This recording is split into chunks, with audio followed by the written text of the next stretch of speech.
we are one of the most fortunate startups, Mandeep, that we have kind of received your investments and your active participation in our board. And so, what actually, I've never asked you, but essentially, I wanted to ask you that what made you invest in Cleanomatics? What do you like in us? So I think,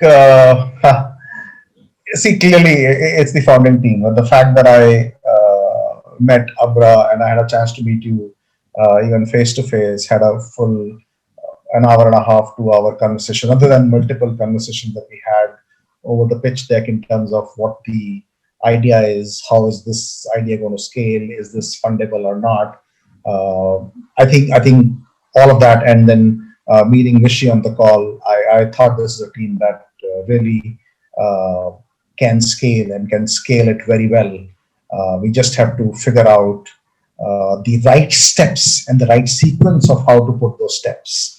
For example, should we be chasing funds first, or should we get in some traction before we start looking for funds? Right? These are the kind of decisions that one needed to make. But I had no doubt that once some of these things fall into place, the idea will and can scale up very well. So I think that was one attraction. I think the other one was what is the receptibility to something which is being said, right?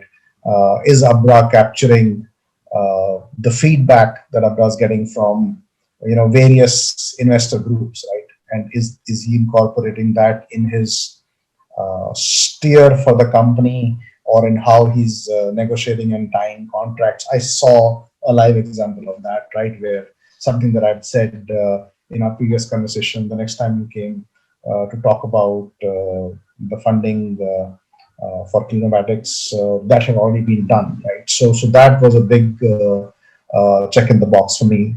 And then again, the whole background of where has one been, what life one has seen, what experience you bring to the table, and how passionate you are about the idea, right? Which I think the mission of saying that Cleanomatics needs to be seen as what Uber is to taxi, or what Amazon is to marketplace, or what Netflix is to entertainment. Cleanomatics is going to be to cleaning per se, right?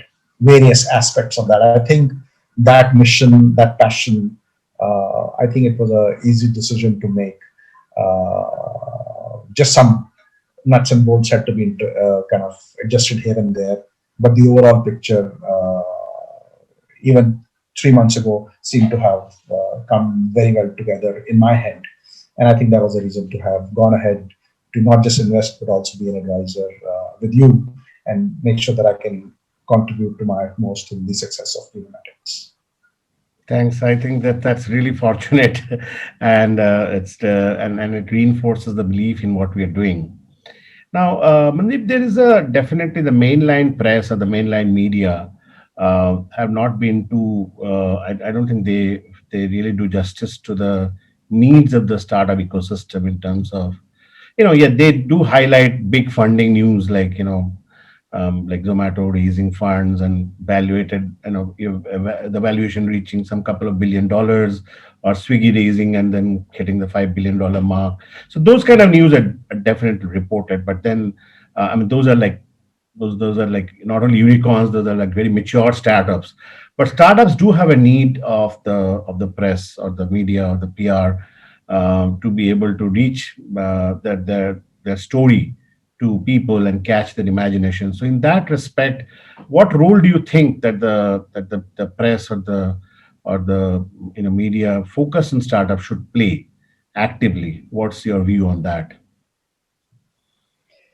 So I think the press has two or three responsibilities, right? In any democracy. So one is to just report the facts, right? To say that this is what the fact is. So many startups got funded versus so many startups also went down under. So many startups could not even get start off. So many got listed with the Department of Startups for India, right? All of those are facts that you will throw in and publish under the title of a story, right? But basically, it is information sharing of facts. That's what the press will do at one end. The other one is publishing opinion, right? In terms of what is the opinion being formed of industry leaders about the startup ecosystem in India? How does it compare to some of the other countries? How does it? What is the future outlook? Which areas are the ones that the industry stalwarts believe would be the next big thing? Which are the right kind of startups to invest in? So the which are opinions of a lot of industry leaders, a lot of smart people, a lot of people who have been founders and have had successful exits. I think some of that. So while on the information sharing, there is some work happening, but we could do a lot more, and not just publish just the good news or the top unicorn stories, but even the stories at multiple levels that are happening every day. And similarly, at the opinion level, I think there's a lot of work to be done to make all of the investing community in India aware of what the startup ecosystem is all about. I mean, I was fortunate to have plunged into this some 5 years ago, but believe me, there are some people who are still working in a multinational corporate environment, have no idea about the power of either investment into startups or the kind of work that we are doing and how far reaching that consequences for even their own work environment, right? So creating that bridge, I think, is something that the press needs to do a lot more about. And then, of course, the third aspect is almost helping form a public opinion about where does it need to go from a policy standpoint, for what does the government need to do more, where how should the accounting norms be relaxed, or the regulatory norms be relaxed, or the taxation norms be relaxed, or cross-border funding norms be relaxed, or how soon should a startup be allowed to do an IPO or not. All of this formation of policy is again something that I think we have been slow at talking about it, wanting about it, and getting it implemented. Thanks. That's quite a music to our ears. That brings to the last final question, Mandeep. That what is your advice? I mean, not really advice, or couple of tips that you want to leave behind for the startup founders, because they really need a lot of encouragement and a lot of good tips to succeed. So, what are in general, what are the things that you want to leave behind as a message for them? Three or four things, Abra. I mean, clearly, not everybody is designed to be a founder or a CEO, right? So be very sure that that's what you want to do, and then pick up an idea to implement that you are really, really passionate about, right? So that's the really first thing. Be sure this is what you want to do. Pick up that idea that you are really passionate about.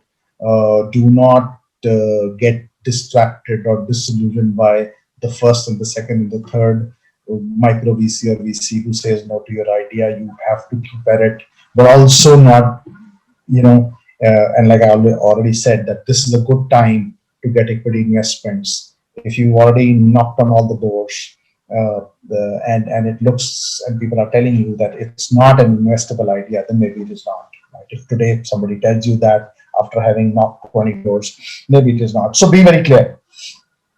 Right? Pick up something with passion, stay steadfast to a point that you yourself don't believe in it anymore. So I think that's the first thing that the founder has to kind of keep in mind. Two, I think very important that some of the base things have to get done right. So be very sure to hire a good chartered accountant, company secretary, legal team to make sure that you are never short on guidance for corporate governance, regulatory issues, legal issues, taxation issues, right?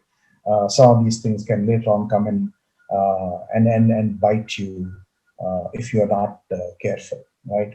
And I think the third, and which is kind of very important for me, is Uh, when you pick up investor money, although you don't have to service it immediately like a loan, it comes with responsibility. And it comes with the responsibility of creating a company that will deliver value to the shareholders. And the only way to deliver value to the shareholders is either when the value of the stock goes up, or when you actually have profits and returns which can be passed back to the.